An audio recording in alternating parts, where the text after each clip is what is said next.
எல்லாருக்கும் வணக்கம்.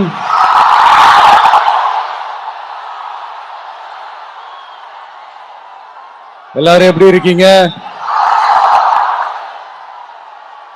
சாப்பிட்டீங்களா?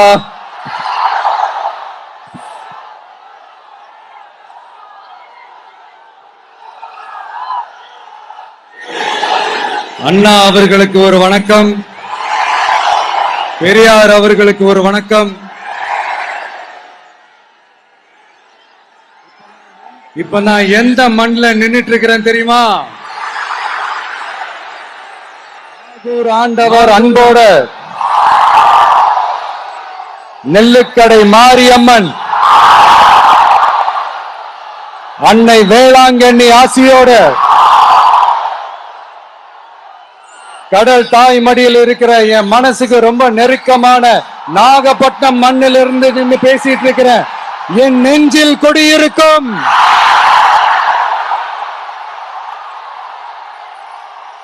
உங்கள் அனைவருக்கும் என்னைக்குமே ஒரு மீனவ நண்பனா இருக்கிற இந்த விஜயோட அன்பு வணக்கங்கள். இந்த கப்பல் இருந்து வந்து இறங்குற இந்த பொருட்களை எல்லாம் விற்கிறதுக்காக அந்த காலத்துல அந்தி கடையெல்லாம் நாகப்பட்டினத்துல இருக்கும்னு கேள்விப்பட்டிருக்கிறேன். மீன் பிடிக்கிற தொழில், மற்ற தொழில்கள், இந்த விவசாயம், எந்த பக்கம் திரும்பினாலும் எப்படி பார்த்தாலும் உழைக்கிற மக்கள் இருக்கிற ஊர் தான் நம்ம நாகப்பட்டினம் ஊர். மத வேறுபாடே இல்லாத, அனைவருக்கும் பிடித்து போன, மத சார்பின்மைக்கு எடுத்துக்காட்டாக வாழ்ற உங்கள் அனைவருக்கும் மீண்டும் என்னுடைய சிரம் தாழ்ந்த ஸ்பெஷல் வணக்கங்கள். இந்த தமிழ்நாட்டில் இந்த மீன் ஏற்றுமதியில 2வது இடத்துல இருக்கிறது நம்ம நாகப்பட்டினம் ஹார்பர் தான். ஆனா அங்க நவீன வசதிகளோட இந்த மீன் பதப்படுத்துற இந்த மாடர்ன் தொழிற்சாலைகள்லாம் இல்ல. அது மட்டும் இல்ல, இந்த அடிப்படை வசதிகள் கொண்ட இந்த வீடுகள்லாம் இல்லாம ரொம்ப அதிகமா இந்த குடிசை பகுதிகள் இருக்கிற ஊரும் நம்ம நாகப்பட்டினம் ஊரு தான்.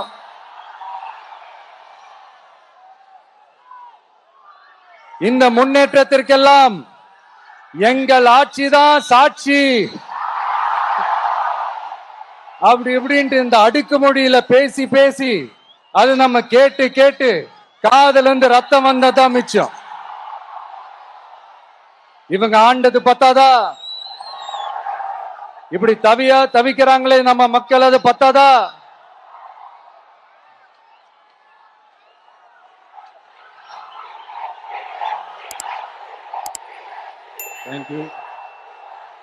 தேங்க்யூ. இந்த இலங்கை கடற்படையால நம்ம மீனவர்கள் தாக்கப்படுறதையும் அதுக்கான காரணத்தை பத்தியும் அதுக்கான தீர்வை பத்தியும் நான் மதுரை மாநாட்டிலே நான் பேசியிருந்தேன். அது ஒரு தப்பா? மீனவர்களுக்காக குரல் கொடுக்கறதும் அவங்களோட நிக்கிறதும் நம்மளுடைய கடமை, நம்மளுடைய உரிமை. நான் என்ன இன்னைக்கு நேத்தாங்க அவங்களுக்காக குரல் கொடுக்கிறேன். இதே நாகப்பட்டினத்துல 14 வருஷத்துக்கு முன்னாடி 2011 February 22 இதே நம்ம மீனவர்கள் தாக்கப்பட்டதை கண்டிச்சு ஒரு பொதுக்கூட்டம் ஒண்ணு நடத்தணும் இல்லையா? இந்த விஜய் களத்துக்கு வர்றது ஒண்ணு புதுசு இல்ல கண்ணா. எப்போ வந்தாச்சு.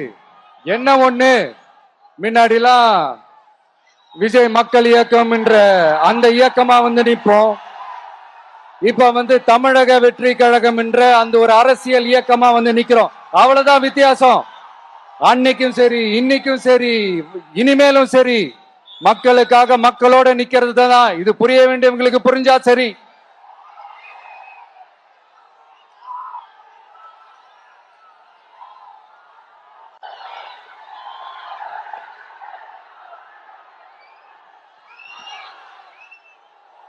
மீனவர்களுக்காக குரல் கொடுக்கிற இதே சமயத்துல நம்ம தொப்புள் கொடி உறவுகளான ஈழத் தமிழர்கள்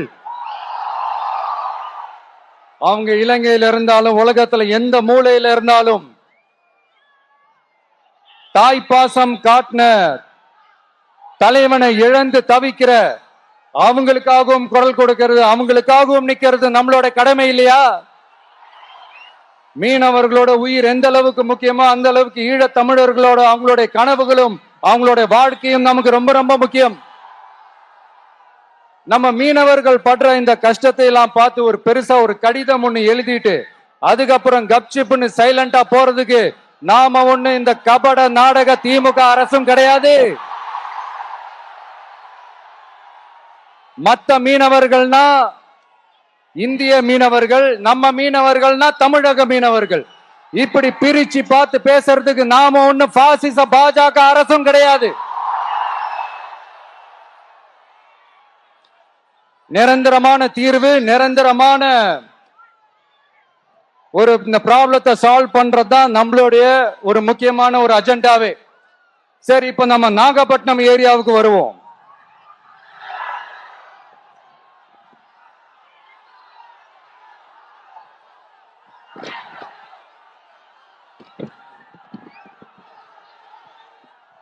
இங்க இருக்கிற மண் வளத்தை பாதிக்கிற இறால் பண்ணைகளை முறைப்படுத்தணும். அப்பதான் மீனவர்களோட வாழ்வாதாரமும் விவசாயிகளோட வாழ்க்கையும் பாதிக்காம இருக்கும். கடலோர கிராமங்கள்ல மீன் அரிப்புல இருந்து பாதுகாக்கிற அலையாத்தி காடுகளை அழிக்கிறத பத்தி தடுத்து நிறுத்தி அதுக்கு ஒரு வழி பண்ண வேண்டிய அரசாங்கத்துக்கு இதை விட ஒரு முக்கியமான ஒரு வேலை ஒண்ணு இருக்கு. அது என்ன தெரியுமா? சொந்த குடும்பத்தோட வளர்ச்சியும் சொந்த குடும்பத்தோட சுயநலமும் தான் அந்த முக்கியமான வேலை. இங்க இருக்கிற மக்களுக்கு குடிக்க தண்ணி இல்லாம தவிக்கிறாங்க. அதுக்கு தீர்வா காவிரி தண்ணியை கொண்டு வரலாம், மக்களோட தாகத்தை தீர்க்க. கொண்டு வந்தாங்களா? இவ்வளவு பாரம்பரிய கடல் சார்ந்த ஊர்ல ஒரு கவர்மெண்ட் மெரைன் காலேஜ் ஒண்ணு கொண்டு வரலாம். கொண்டு வந்தாங்களா? மீன் சம்பந்தமான எந்த தொழிற்சாலையும் அமைக்கல. அமைச்சாங்களா? அட்லீஸ்ட் நிறைய பேருக்கு வேலை வாய்ப்பு கிடைக்கிற மாதிரி தொழில் வளர்த்தியாவது பெருக்கலாம், அதையாவது செஞ்சாங்களா? ஆனா ஒவ்வொரு டைமும் வெளிநாட்டுக்கு டூர் போயிட்டு வர்றப்பெல்லாம் அத்தனை கோடி முதலீடு, இத்தனை கோடி முதலீடுன்னு சிஎம் அவர்கள் சிரிச்சுக்கிட்டே சொல்லுவாரு. சிஎம் சார், மனசை தொட்டு சொல்லுங்க, வெளிநாட்டு முதலீடா இல்ல வெளிநாட்டுல முதலீடா? ஒட்டுமொத்த தமிழ்நாட்டுக்கும் முதலீடா இல்ல உங்க குடும்பத்தோட முதலீடு வெளிநாட்டுக்கு போகுதா? வேளாங்கண்ணி, நாகூர், கோடியக்கரைன்னு இங்க இருக்கிற டூரிஸ்ட் பிளேஸ் எல்லாம் கொஞ்சம் நல்லா டெவலப் பண்ணலாம். பண்ண என்ன குறைஞ்சா போயிடுவீங்க? வேதாரண்யம் பகுதியில் உப்பு ஏற்றுமதி செய்யறதுக்கு வசதியை செஞ்சு கொடுக்கலாம். செஞ்சாங்களா? நாகூர் ஆண்டவர் அரசு மருத்துவமனையில பிரசவம் பார்க்கிற டாக்டரே இல்லையா? நாகப்பட்டினம் புது பஸ் ஸ்டாண்டையாவது சுத்தமா சுகாதாரமா வச்சுக்கிறாங்களா? நாகப்பட்டினம் ரயில்வே ஸ்டேஷன் வேலைகளை சீக்கிரமா முடிச்சு வைக்கலாம், அதையாவது செஞ்சாங்களா? இங்க ஏற்கனவே இருந்த ஸ்டீல் ரோலிங் மில்லையும் ரயில் பெட்டி தயாரிக்கிற தொழிற்சாலை மூடிட்டாங்க. அத மறுபடியும் திறந்தா நிறைய பேருக்கு வேலை வாய்ப்புகள் கிடைக்கும். ஏன் அதை பத்தி யோசிக்கல?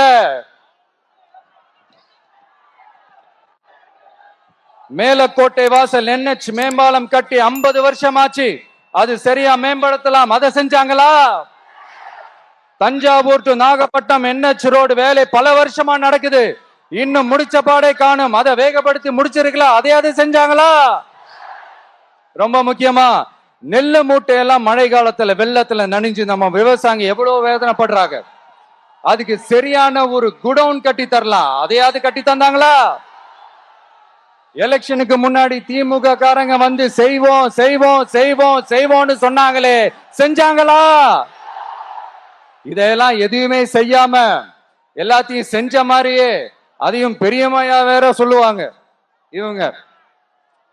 நான் போன வாரம் திருச்சிக்கும் அரியலூர் மாவட்டத்துக்கும் போய் நம்ம மக்களை சந்திக்க போயிருந்தேன். அப்போ பெரம்பலூரும் போக வேண்டியது.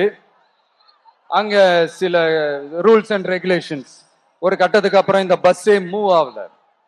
அதுக்கப்புறம் அதை தாண்டி ஒரு டைமுக்கு மேல பேசுறது, சரி அதெல்லாம் விடுங்க. இந்த நேரத்துல பெரம்பலூர் பகுதி மக்களுக்கு நான் மன்னிப்பு கேட்டுக்கிறேன். சீக்கிரமாவே உங்களை தேடி நான் வருவேன் ஃபார் ஷுர். நம்ம இந்த டூர் பிளான், இந்த ஷெட்யூல் போட்டதுக்கு அப்புறம் அது என்னப்பா சனிக்கிழமை சனிக்கிழமை சனிக்கிழமை அப்படின்னு ஒண்ணு ஸ்டார்ட் ஆச்சு. அது ஒண்ணு இல்ல, உங்க எல்லாரையும் பார்க்கும்போது உங்களுக்கு எந்த விதமான டிஸ்டர்பன்ஸும் இருந்துடக்கூடாது. முக்கியமா உங்களுடைய வேலைகளுக்கு எந்த விதமான டிஸ்டர்பன்ஸும் இருந்துடக்கூடாது அப்படின்ற ஒரே காரணத்துக்காக தான் இப்படி வீக்கெண்டா பார்த்து இப்படி இந்த பிளானை ஷெட்யூல் பண்ணோம். லீவு நாட்கள்ல, ஓய்வு நாட்கள்ல வரணும்ன்றதா அந்த எண்ணமே. அது மட்டும் இல்ல, அரசியல்ல சில பேருக்கு நம்ம ஓய்வும் கொடுக்கணும் இல்லையா?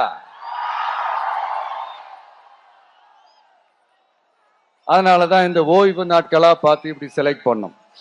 சரி, இப்ப நம்ம மக்களை சந்திக்கிறதுக்கு, நம்ம சொந்தங்களை சந்திக்கிறதுக்கு எத்தனை கட்டுப்பாடுங்க. அந்த இடத்துல பர்மிஷன் இல்ல, இந்த இடத்துல பர்மிஷன் இல்ல. ஆனா அதுக்கான காரணங்கள்லாம் நீங்க கேட்டீங்கன்னா சொத்தையான காரணமா இருக்கும். அங்க பேசக்கூடாது, இங்க பேசக்கூடாது, 5 நிமிஷம் தான் பேசணும், 10 நிமிஷம் தான் பேசணும். நான் பேசுறதே 3 நிமிஷம் தான். அதுலயும் அது பேசக்கூடாது, இதை பேசக்கூடாதுன்னு சொன்னா அப்புறம் தான் எதை தான் பேசுறது. அரியலூர்ல போனப்போ நான் கரெக்டா அந்த ஊருக்கு போறதுக்கு முன்னாடி அந்த ஏரியாலேயே அந்த பவர் கட்டு. அப்புறம் நான் திருச்சிக்கு போய் நான் பேச ஆரம்பிச்சதுக்கு அப்புறம் அந்த ஸ்பீக்கருக்கு போற அந்த வயரு கட்டு. இல்ல, நான் தெரியாம தான் கேக்குறேன் சிஎம் சார்.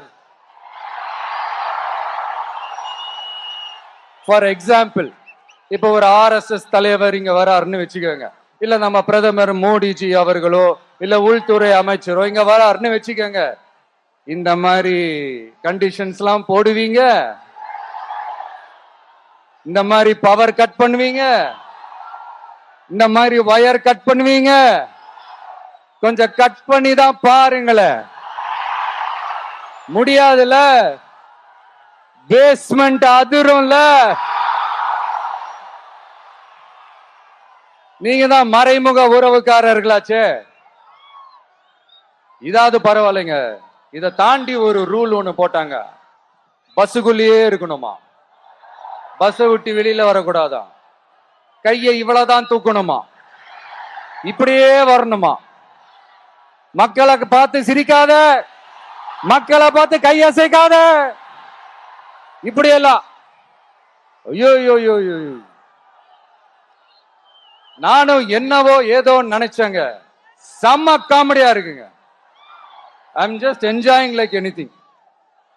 நேரடியாவே கேட்கிறேன், சிஎம் சார் மிரட்டி பாக்குறீங்களா? அதுக்கு இந்த விஜய் ஆள் இல்ல சார், அதுக்கு நாம ஆள் இல்ல சார். என்ன செஞ்சிருவீங்க? மேக்சிமம் கொள்கைய சும்மா பேருக்கு மட்டும் வச்சுக்கிட்டு குடும்பத்தை வச்சு கொள்ளையடிக்கிற உங்களுக்கே இவ்வளவு இருந்தா, சொந்தமா உழைச்சி சம்பாதிச்ச எனக்கு எவ்வளவு இருக்கும்?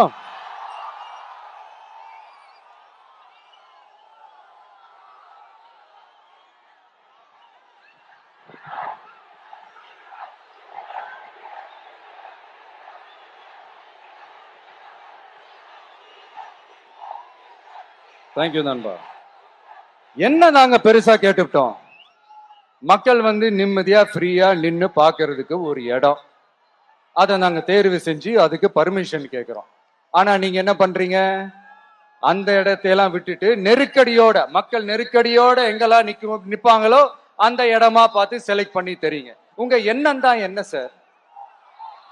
நான் அவங்கள பார்க்க கூடாது, அவங்களோட பேசக்கூடாது, அவங்க குறைகளை கேட்க கூடாது, அவங்களுக்காக குரல் கொடுக்க கூடாது. என்னதான் சார் உங்க எண்ணம்? சரிங்க சார், ஒரு அரசியல் தலைவன் அப்படின்றதெல்லாம் மறந்துருங்க. ஒரு சாதாரண ஒரு தமிழ்நாட்டு மண்ணோட ஒரு மகனா, ஒரு நம்ம தமிழ் மக்களுடைய ஒரு சொந்தக்காரனா, என் மக்களை, என் குடும்பத்தை, என் சொந்தங்களை நான் பார்க்க போனா என்ன பண்ணுவீங்க? அப்பவும் தடை போடுவீங்களா? வேணாம் சார். இந்த அடுக்குமுறை, இந்த அராஜக அரசியல்லாம் வேணாம் சார். நாம ஒண்ணு இங்க தனியால் இல்லைங்க சார். மாபெரும் மக்கள் சக்தியோட பிரதிநிதிங்க சார். மாபெரும் பெண்கள் சக்தியோட சகோதரன் சார். மாபெரும் இளைஞர் இயக்கமா இருக்கிறோம் சார். மறுபடியும் சொல்றேன், 2026ல ரெண்டு பேருக்கு நடுவுல தான் போட்டியே. ஒண்ணு இன்னொன்னு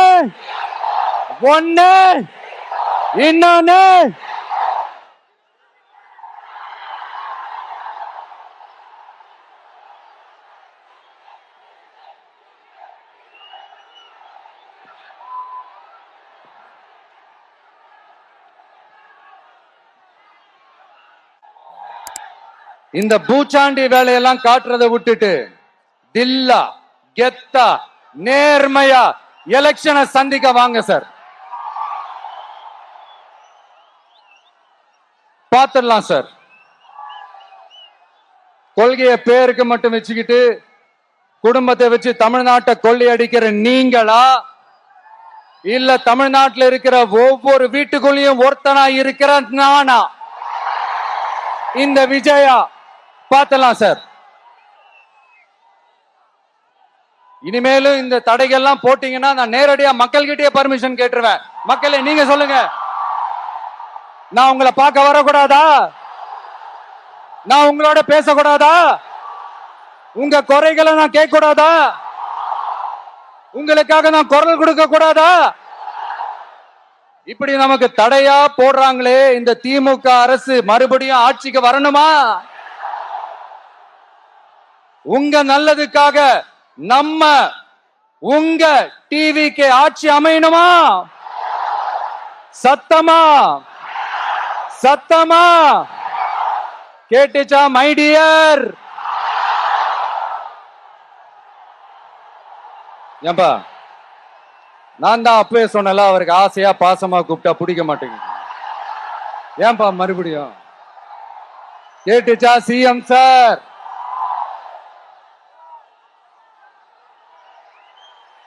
இந்த போர் முழக்கம் உங்களை ஒரு நிமிஷம் கூட தூங்க விடாது, துரத்திக்கிட்டே வரும். கான்பிடண்டா இருங்க, நல்லதே நடக்கும், வெற்றி நிச்சயம். மீண்டும் சந்திக்கும் வரை நன்றி, வணக்கம்.